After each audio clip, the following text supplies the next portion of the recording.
I think there aren't many other people going through the same thing as me. One thing I did love in the military was being able to be a mentor to people. And I think that having these experiences under my belt, I've really been able to talk to other students and be a place that they could say, hey, like, what's it like going through this or going through that?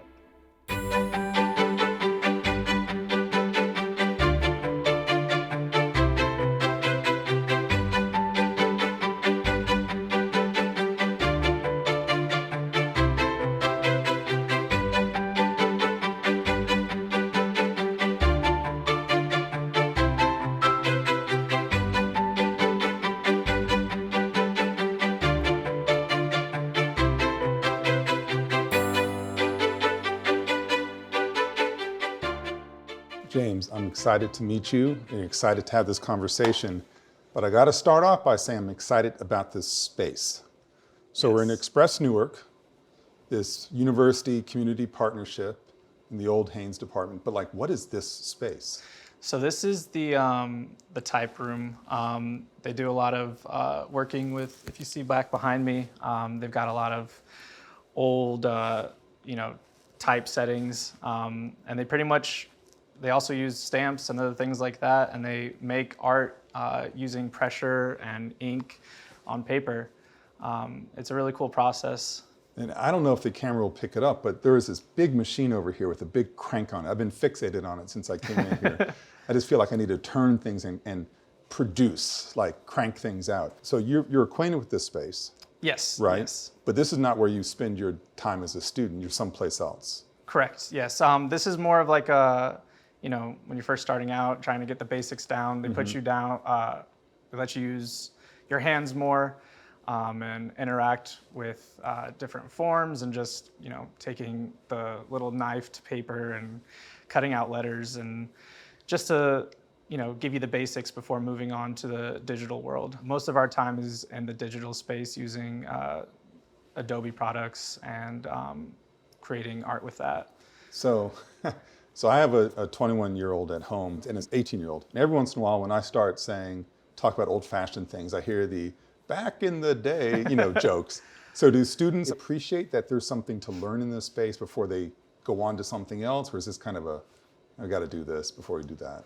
I think it's both. I think when they first start doing it, it's more of like I just want to use the computer. But once you're further along in the program, you really realize the importance of going through this period of time and working with stuff on a more analog level. Right. I mean, I'm old school. I can't do this stuff, but I love the idea of analog, like let's learn the foundations and build towards something else, which sounds like your journey. I will say, quote, most students finish high school who are coming to Rutgers, and they might be going straight to Rutgers University. They might do a community college for a bit, but that's most students. And that's sort of part of your journey, but the timeline is a little different for you. Right. So I want to know more about your timeline. Yes. So as soon as I graduated high school, I joined the military. I joined the Marine Corps, and I did 4 years there. I was a combat engineer, and I worked with construction, explosives, cutting down trees, pretty much hands-on stuff. Exactly. I mean, got exactly. it. Okay. And then from there, once I got out, I went to a community college for 2 years, and then transferred over here, and that was in the beginning of 2020. You joined the Rutgers community in the spring of 2020. Yes. So did I. I was announced in January 2020 and then showed up to campus. I was supposed to show up in March, April, May to get acquainted with the campus. None of that happened. No. So I felt disadvantaged. I didn't start, and when I became actively the president, I'd only been on campus for 6 hours, which is a bit strange. But you started as a student. How much time did you have in classrooms before things shifted for you? Maybe 6 weeks, right? Or so around there. It was not long at all. I mean, I didn't even know the buildings yet. So when coming back, it was weird. I'm, a senior and I still don't know any of the buildings on campus. Now, when I think of graphic arts, and I have graphic artists in my family, so I know just enough to be almost dangerous. I mean, I understand a lot of it's digital, a lot of it's computer, but there's an analog element to it all, and there's an element of like communities of ideas, I think, like studios of artists working together. How did you navigate this sort of thing? Because you were remote. I mean, I know you're remote. I said the university was remote, so that was my job. Real popular. It was definitely an interesting experience. So for the graphic design community, we actually created a group chat room kind of deal. And I think by the time we moved back onto campus, we had about 60 different graphic design students in there. So we would create, rooms for each class and, post homework and help each other in that way. So it was really a cool experience to, because you miss out on some of that one-on-one critique when you're not in person, but being able to post our work in a forum and then having other students being able to comment on it and, still have that, we would talk in groups and chat rooms and, over voice and sometimes video. So we definitely, I think it was helpful. It was our generation that went through this because we were more used to that anyway. Right. Because a lot of times, we do talk in that manner to friends and family. Sure. Did you feel your professors were able to meet you figuratively where you all were in this space, or did you have to help the professors along, or how did this work? I think we were really fortunate to have the professors we did in graphic design, just because, like you said, most of it is work online or like digital work. Yeah. So they're a little bit more used to using those spaces. So a lot of them, they were able to pick up, Zoom very quickly, and we were able to use whiteboard and all kinds of different stuff to really make it work. And they really worked hard to make it work. And I think, the only thing from our education that really was missing was that physical aspect of it. Which, I mean, considering what we're up against, higher ed pivoting to remote education so quickly is an astonishing accomplishment, because higher ed we do not like change. We're not good at that. But from the student perspective, like you had a couple of years in community college in person, ready to go to Rutgers. I'm hopefully very excited about it, and then it just disappears in that physical way. Right. What was it like to come back? I mean, you've been back since September. Yes. So, well, you may not have been even here long enough to know what you were missing. No. Okay. It was definitely different because I had actually just moved into my own apartment beginning of March as well, to be closer for the commute for Rutgers. Oh, man. And then I got married in 2020. Okay. And so coming back, I was now, had my own apartment, was married. There was just a whole lot of other aspects to it. Right. And then, trying to figure out how to put in-person back into the equation was a little bit difficult. Every student, I think, goes through moments of feeling alone. No one gets me. No one understands. But the great majority of students recognize, even if they're commuting students, is that people are sort of the same age or sort of the same experiences. You've already, in the course of interview, talked about several ways that you had different experiences. Military for 4 years, right? And then getting married. And I guess a lot of Rutgers students have their own apartments, but this is different. I mean, so how, well, by the way, congratulations on getting married. Thank you. Should have led with that. But how has that experience been? I mean, you're a vet, now you're a married vet, and you're a graduating senior. Those things don't always line up. That's not, those attributes aren't always right next to each other. No. It's definitely interesting. I think there aren't many other people going through the same thing as me. But one thing I did love in the military was being able to be a mentor to people. And I think that having these experiences under my belt, I've really been able to talk to other students and, be a place that they could say, hey, like, what's it like going through this or going through that? And that's really encouraged me in those times where it's like, oh, I feel, there's not really anyone else doing this, but having that ability to help and teach and mentor is really equalizes it, I would say. I'm the child of a vet who spent 20 years in the Air Force. Wow. So I grew up in a certain kind of environment. I know, I take great pride, I had nothing to do with it, but I take great pride in the fact that Rutgers has pretty fabulous reputation as far as being a vet-friendly school. And I always know, even when we are the best at something, there's always room for improvement. So I kind of want to check in with you. Like, how has your experience either affirmed or say, well, we could do a little better? I am sincerely curious to see how you think. Honestly, the vet experience at Rutgers Newark has been amazing. There's amazing employees. Paul Lazaro is one of them. I've never run into any major roadblocks, and a lot of times there's a lot of paperwork, a lot of bureaucracy that goes around the GI Bill and other forms of financial assistance. But every time I've had a problem, it's been attended to quickly.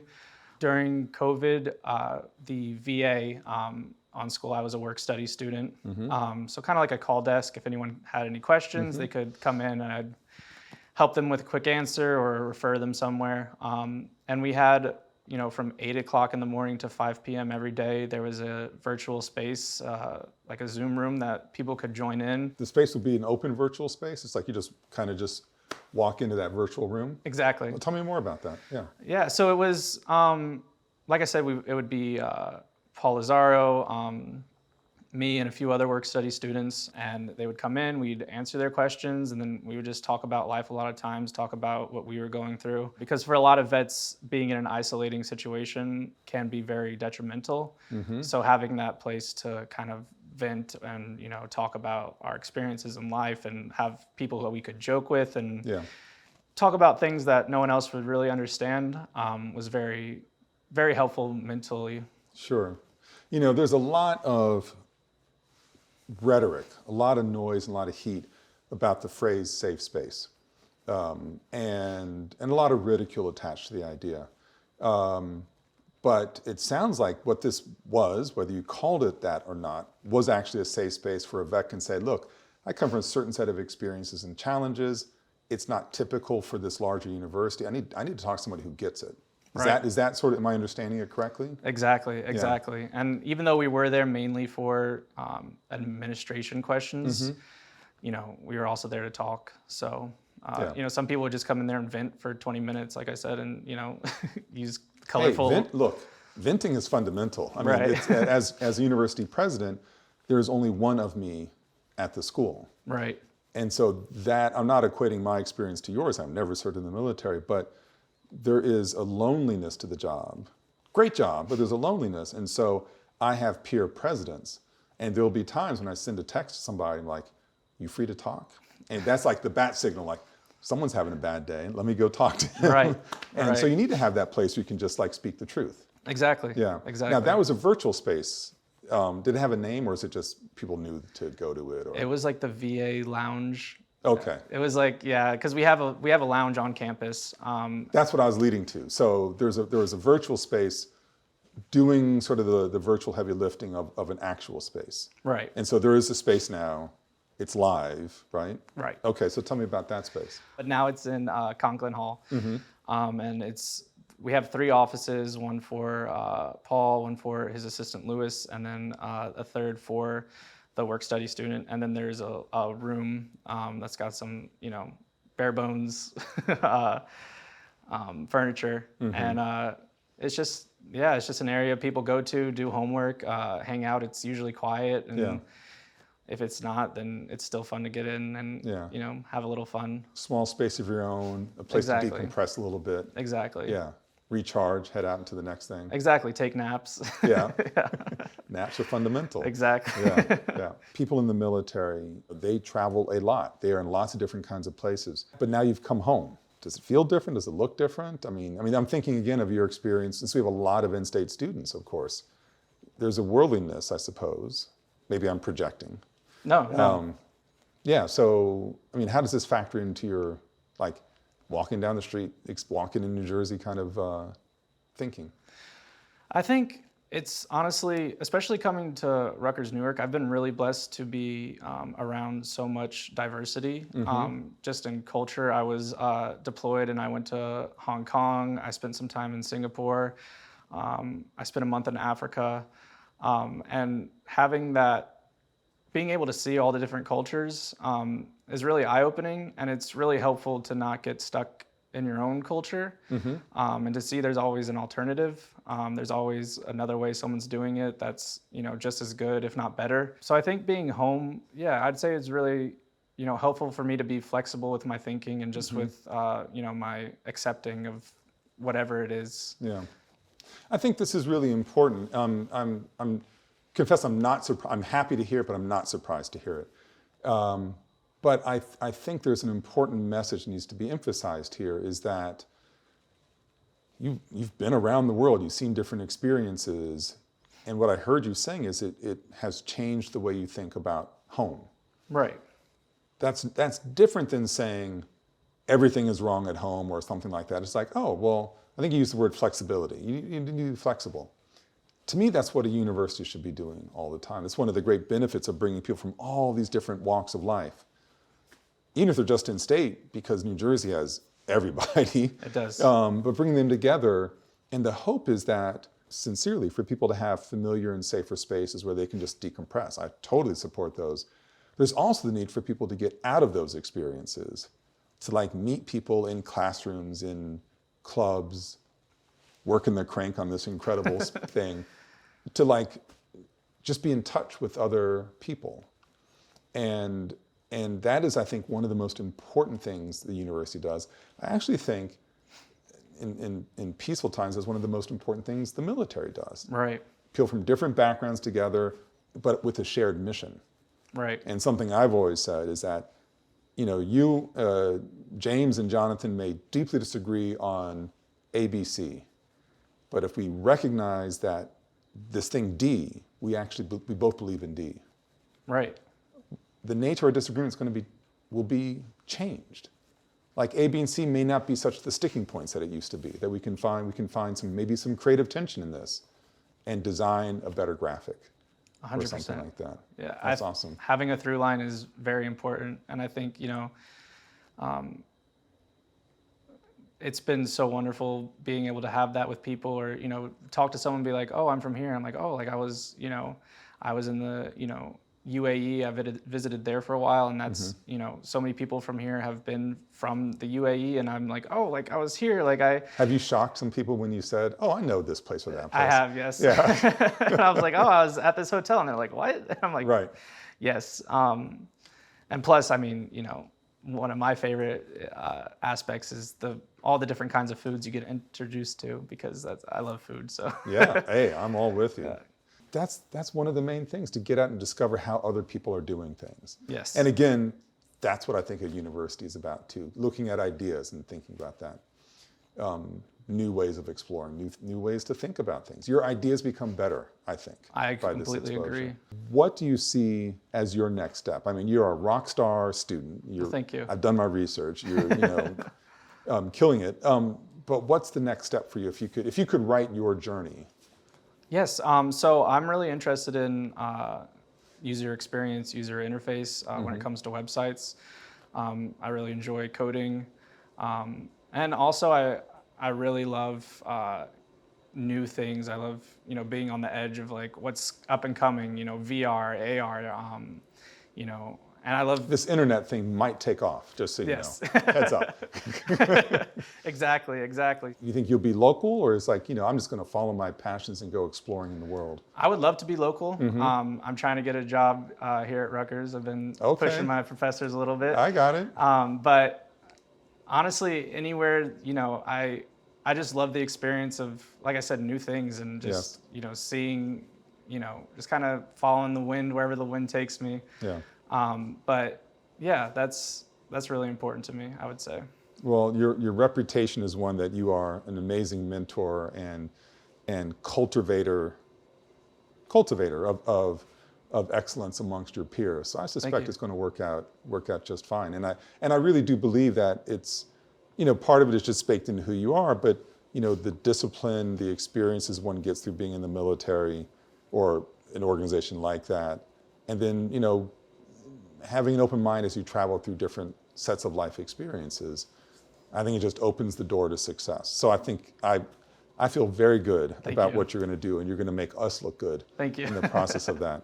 I could just keep asking you all kinds of questions, but I want to give you the chance to ask me a question or two if you have any. Yes. I guess the biggest thing is, just moving forward. Um, Within the school, what are some big things I guess you want to make happen, or big changes, or what are your goals with the school? We are really a very complex organization, organized like 4 different universities, but actually only one university, and then all the schools within the campuses. So it is complicated. And because it's so complicated, one of my major goals is to make Rutgers less complicated. Now, higher ed is filled with silos, and you have the engineering school over here, you have the historians over there and whatnot, and they aren't going to be talking a lot to each other. But at some point, the walls of the silo get so thick, new ideas don't come in, new ways of communicating don't come in, and that's deadly for a university. And so I'm trying to basically help change culture at Rutgers, saying, look, there are ways, and there are things that we do that are best in class, and a lot of things we do that aren't best in class. And we keep repeating those things, the things we should change, because, well, that's just the way it is. That's really not acceptable thinking to me. What I want to find is best in class behavior everywhere, wherever that is, and say, how can we get there? And at Rutgers, it often means making things less convoluted. And that's kind of a new muscle for Rutgers. And it's not sexy work. Right. I mean, the sexy work is putting up all these buildings. I mean, I would love to do that kind of stuff. And that's stuff that's needed. But I sort of believe, almost like we started this interview talking about this sort of basic space, learn the fundamentals, then you can just go exploring the digital space.